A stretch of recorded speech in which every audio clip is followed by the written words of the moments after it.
on a décidé, nos élèves, bien sûr, ont beaucoup de difficulté à visualiser les choses avec le trouble du langage et tout ça. Donc, on s'est dit, on va essayer avec des consignes de leur faire construire le centre de la nature. Donc, vraiment avec le terrain de baseball, avec le stationnement, la piscine, la patauge, la petite forêt, le terrain de course. On n'a pas fait au complet, là, on s'est rendu jusqu'au... On a ici le terrain, on a fait avec la ferme, le parc et la serre. Puis on a ajouté un potager avec le parking à côté, le stationnement. Mais dans le fond, nous, de la façon qu'on l'a fait, on va vous montrer, c'est qu'il fallait quand même donner un gabarit aux élèves. Donc c'est ça qui était très long à créer, c'était de faire le gabarit, de faire les clôtures, parce que dans le fond, on a 11 enclos différents. Donc les élèves vont aller dans les différents enclos. Donc par exemple, l'élève 1 va avoir l'enclos 10, on va dire. Donc dépendamment, chaque enclos a un niveau différent aussi, vu qu'on est dans des classes multiniveaux. Il y en a des beaucoup plus simples et des beaucoup plus difficiles. Puis on a environ 11 élèves aussi. Moi, dans ma classe, j'ai 11 élèves cette année, puis Joanie aussi. Donc, on est allé comme ça. Puis on s'est dit, si c'est pour des plus grands groupes, bien, les élèves peuvent être en équipe de 2, puis ils vont construire dans le fond l'intérieur. Fait que le gabarit, comme Joanie a dit, il est déjà préparé, sauf qu'il n'y a rien dedans. Donc, c'est eux qui doivent construire l'intérieur. Oui, je vais aller à l'autre bout là, pour montrer un peu, mais... Les enclos sont tous de la même grandeur? Non. C'est ça, c'est sûr que c'est pas exactement la même grandeur, mais on a pris environ pareil.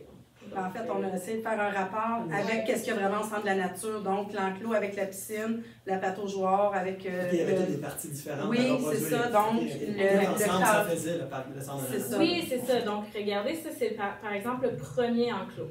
Okay? Donc, on retrouve le premier enclos. On a la partie, bien là, ici, c'est bienvenue au centre de la nature. Ça dit qu'est-ce qu'ils doivent faire. Donc, par la suite, ils arrivent. Donc, celui-là a 2 fiches parce qu'il est un peu plus complexe, là, mais par exemple, ici, je m'habitue encore. Donc, il arrive devant la fiche et là, vraiment, ça va lui dire qu'est-ce qu'il doit faire. Donc, par exemple, il doit construire un stationnement devant la porte d'entrée de l'enclos. Il doit mesurer 5 cubes de large par 30 cubes de long. Il doit avoir 2 terrains de baseball qui vont être à gauche. La forme des 2 terrains, c'est un trapèze. Donc, on dit c'est quoi les grandeurs de la petite base, la grande base, la hauteur, tout ça, pour qu'ils puissent le faire. On a le chalet, la piscine et tout ça, mais c'est correct, c'est super même. Puis, c'est parce que j'ai pas ma souris. Normalement, j'ai ma souris. Mais c'est correct, on a fait une copie. C'est très drôle. Donc, c'est ça. Puis, on a pour chacun. Donc, pour chaque partie. Donc, ici, bon, on avait le terrain de baseball. Ici, parce que dans le fond, ils vont mettre le terrain de baseball. Par la suite, ils vont mettre le stationnement. En arrière, ils vont pouvoir mettre la pataugeoire, la piscine.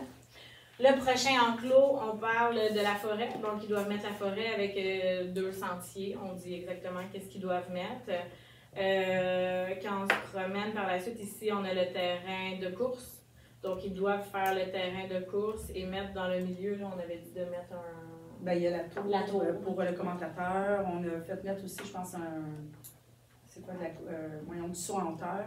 Fait que, ça donnait un petit peu plus d'éléments que qu'est-ce qu'il y a vraiment dans le centre de la nature, mais en même temps, c'est ça, c'est vu que les élèves, il y en a qui sont vraiment plus forts, d'autres plus faibles, on va cibler les enclos selon les besoins de chacun ou leur capacité, en fait. Oui. Puis il y a aussi l'aspect lecture, en fait, est-ce qu'ils sont capables de reproduire, de bien lire la consigne pour être capables de reproduire à peu près de manière similaire qu'est-ce qu'il y a au centre de la nature. Oui, parce qu'ici, par exemple, il doit faire le stationnement, mais on dit de lui qu'il doit, c'est lui-même qui doit mettre la clôture pour séparer entre la première partie, l'enclos exemple numéro 4 puis l'enclos numéro 5. Donc, c'est lui-même qui va devoir mettre la clôture et faire le stationnement. Le stationnement, on a chacun. Si, par exemple, là, je monte plus loin, là, je vais essayer de rien détruire encore. Il y a le village aussi. Oui, on a le petit village ici, c'est vrai, effectivement, avec le grand lac qu'on retrouve ici, là. Fait que ça va être ici, c'est un petit peu plus une liberté pour eux, c'est eux qui vont pouvoir le construire eux-mêmes. Mais par la suite, on a quand même des indications. Ici, c'est ici qu'on va retrouver la ferme. Donc, on se dit c'est quoi les animaux qu'il doit avoir dans la ferme. comment il doit être. Donc, si par exemple, on arrive, bon, OK, bon, vous devez construire une ferme dont tous les côtés du carré mesurent 30 blocs, ou plus dépendamment de ce qu'on a. La fameuse manette. On va le redownloader, c'est correct. Le retélécharger. Par la suite, bon, lui c'est comme dans les plus simples, mais si je vous montre celui-là, sans avoir à rien défaire. Bon, non, ben celui-là était correct. On va y aller avec un plus difficile, mais qui n'est pas très difficile au final, mais pour nos élèves, c'est plus difficile. Puis on a fait comme deux, un qui est démo, que justement on peut enlever. Fait que si jamais on veut reproduire, par exemple, pour faire que ce soit la ronde ou pour faire un autre endroit, ben l'enclos est déjà comme pré-fait. Puis il y en a un où les tableaux sont comme barrés, là. Verrouillés. Verrouillés, merci. Puis en étant verrouillés, ben là, ils ne peuvent pas jouer là-dedans. On va leur permettre d'avoir le monde. Puis c'est tout le monde qui va travailler dans le même monde, bien évidemment, pour être capable de monter le centre de la nature. Puis ensuite de ça, à la fin, en fait, on va regarder le plan du centre de la nature, voir si c'est similaire ou non à ce qu'ils ont fait. Puis on pensait aussi aller au centre de la nature avec les élèves. Oui, pour faire. Oui, parce qu'après, ils vont voir bon, est-ce que ça fonctionne ou non. Ils peuvent bonifier aussi par la suite avec la carte, voir s'ils veulent ajouter des choses ou non pour que ça ressemble le plus possible. Puis par la suite, justement, visiter, ce serait encore plus intéressant. Plusieurs ne l'ont jamais vu. Ici, on a plus avec les fractions et tout pour faire un potager, selon ce qu'on retrouvait. On pourrait aussi aller prendre des mesures avec, dans Google Earth. Là, tu peux aller prendre des mesures du terrain de baseball, savoir combien ils mesurent de blocs. Ça serait aussi aller plus loin pour les élèves, là, pour reproduire exactement les comment ils font pour mesurer les blocs? Dans Google Earth, tu as une règle. Oui. Puis tu peux faire, mettons, du point A, 50 mètres. Oui, si on veut l'investir encore plus, mais oui, effectivement, là, vu qu'on devait tout construire les enclos, parce que pour nos élèves, c'est plus difficile, parce qu'ils vont tous y aller en même temps, en fait. Parce qu'on veut tout que ce soit construit dans la même carte, fait qu'on va tous les héberger. Puis en même temps, tout le monde va construire leur partie pour qu'à la fin, à la deuxième période, là, dans le fond, qu'on va faire que tout soit créé. Donc, puis par la suite, on met tout en commun là, pour voir si ça fonctionne.